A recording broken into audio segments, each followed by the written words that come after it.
Hi, welcome to Noobless. Noobless is a series that I'm starting to basically teach you the little tips and tricks in various games. So if you want to know the inside how-tos, but you don't want any spoilers, then stick around, because I'm going to show you how it's done. Let's start off talking about the HUD. The HUD is on the far bottom right-hand side of the screen. On the left-hand side of that, you'll notice a compass with a green cone. Green cone is basically the direction that the wind is blowing to.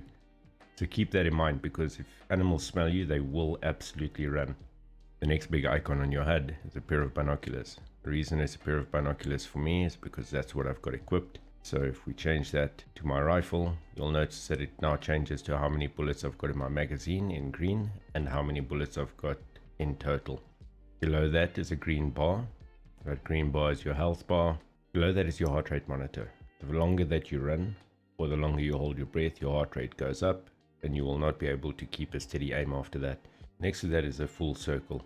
The circle is basically your visibility, so the fact that I'm walking means I'm fully visible. If you run or walk, you are fully visible. If you crouch down, then the visibility goes down. If you lay down, the visibility goes down even more. And if you stop moving completely while laying down, then the line goes flat.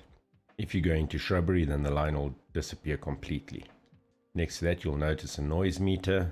If I lay down and move, then the noise meter moves very little. If I crouch up and move, it moves a little bit higher up.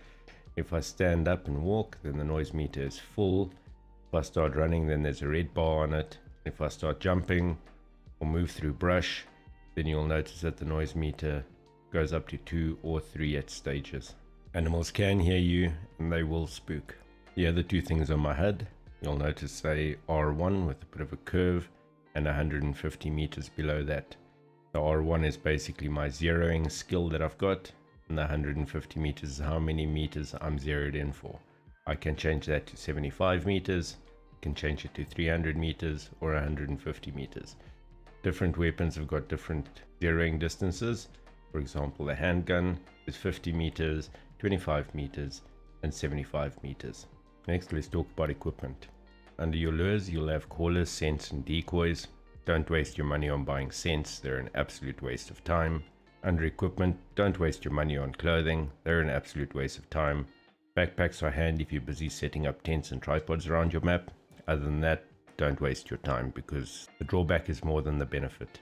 With regards to tents, buy any tent that you want, because the color really does not matter. It's got no impact on the camouflage or the visibility of the tent. Animals spook within 150 meters of you fast traveling to a tent or to any outpost, and therefore it doesn't matter what color your tent is. If they're within 150 meters, they will spook. Next, if you're in a place that's very high and you're either going to fall or jump willingly, then make sure you've got your first aid kit equipped. Because if you fall from a distance, the moment that you take damage, use your first aid kit and then immediately you are healed and you won't die. And that little trick was taught to me by Zaggy DK. Really a phenomenal guy. Do yourselves a favor, hit him up here on YouTube. Go across to Twitch, his link will be in the description as well. Next, let's talk about moving zones. I had 2 drink zones that I want to remove. The one was over here and the other one was over here. After killing enough animals, then the need zone gets erased, and those animals moved over here, and these over here moved this way, which makes it a lot more easy for hunting, and it makes the grind go a lot faster. So just keep that in mind. If you've got a zone that is in a very inconvenient position, wipe the zone out.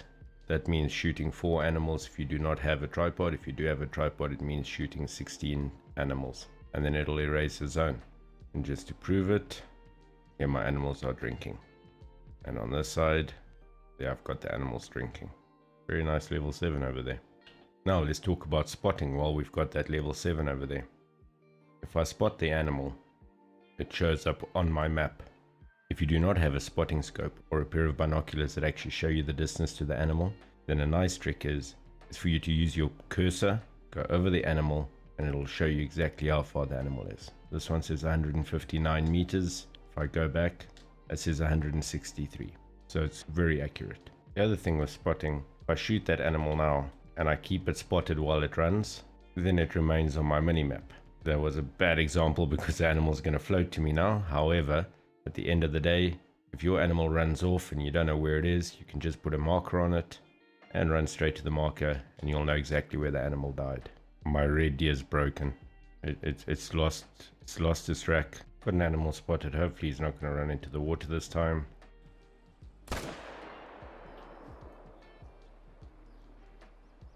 As you can see, there he goes. Got him spotted again before he disappeared, and he died. Go onto the map, place a marker.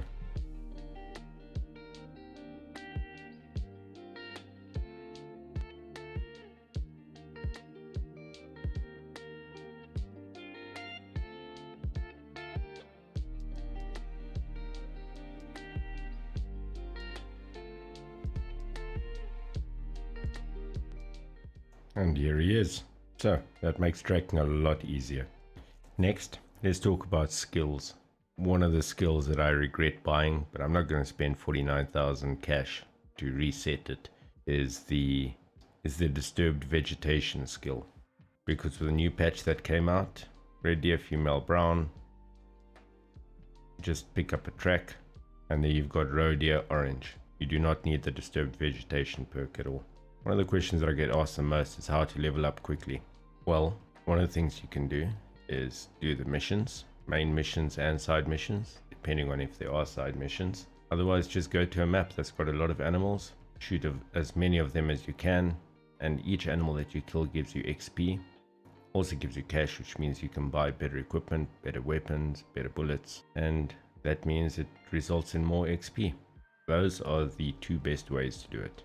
As we end off, let's talk about maps and DLCs. I can show you my loadout right now. I'm carrying the M1, I'm carrying the 300, and I'm carrying the .22. I would highly recommend getting Weapon Pack 1 and getting the Smoking Barrels DLCs. With regards to maps, definitely get yourself the Yukon map. That is a map where you can get your 300, and it's also a damn good map to hunt. Another map that I can highly recommend is SRP. That is an absolute bank. You go in there, shoot whatever you find, and you will make a lot of money. Now, just a quick side note. I do stream live on Twitch, so if you would like to come and watch me play live or ask any questions, feel free to hop in. Link is in the description. And if there's anything that you feel I didn't cover properly, let me know in the comments. I can look into doing another video that goes more in depth. And if you found this video helpful, why not hit that like button? Maybe consider subscribing. Thank you all for watching, and I'll catch you on the next one. Happy hunting all.